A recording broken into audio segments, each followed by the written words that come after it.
Greetings and welcome. News from Crypto for Joe, cryptocurrency and blockchain ideas for your average Joe. Two South African brothers have stolen $3.6 billion worth of Bitcoin. And coincidentally, if you believe in the word, last week we covered gotchas on the cryptocurrency space.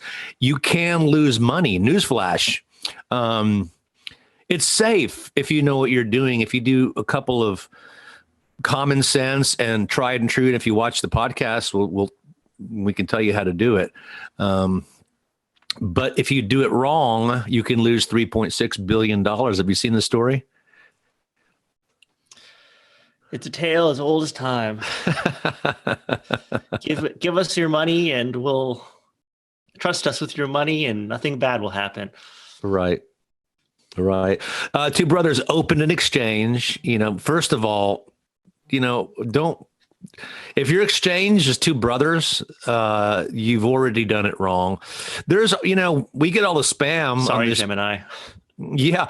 No, we get all the spam on this podcast. Oh, thank you for the ex-doctor or the Dr. Crypto. And it's all, they make up these names. It was one guy that hit us with he's an Asian with a Scottish name and a first name that I think he just invented. It's like too many consonants in it.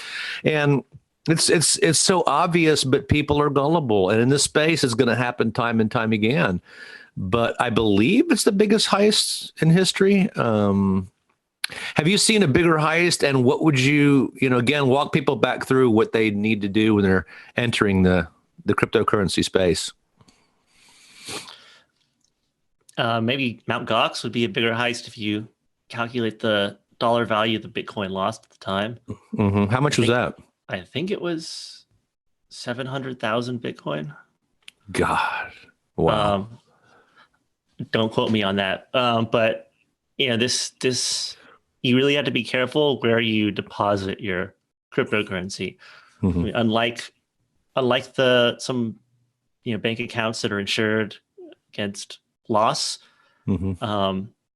This is not. If someone steals the money you give them, and flies away to the Bahamas or wherever, mm-hmm. It's going to be really hard to track them down and get that back. So really, like if you're going to use a custodial exchange, make sure it's one you trust. Use someone like Coinbase, and ironically enough, an exchange owned by brothers Gemini in the United States.